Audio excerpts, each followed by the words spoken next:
वज़ीर-ए-आज़म शहबाज शरीफ ने कहा है कि अब किसी नए फितने को जगह नहीं देंगे। पाकिस्तान में सबको सियासत का हक है, मगर रियासत के खिलाफ बगावत का नहीं। सबको एहतजाज का हक है, जलाओ घिराओ और गाली का नहीं।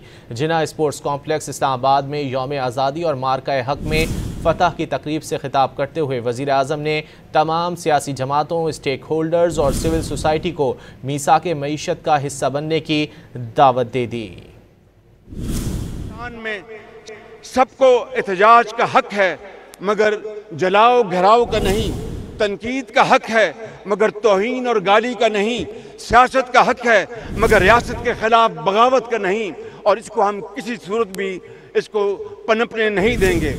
वक्त आ चुका है कि हम सियासी तकसीम, ज़ाती मफादात और खोखले नारों से आगे बढ़कर पाकिस्तान के लिए इज्तिमाई सोच अपनाएं।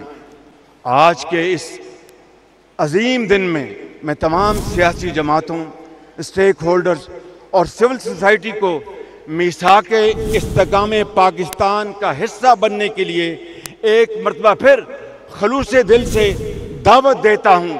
ये मीसाके मईशत की बहाली का ही मंसूबा नहीं, बल्कि एक वसीतर कौमी मफाद की बुनियाद है।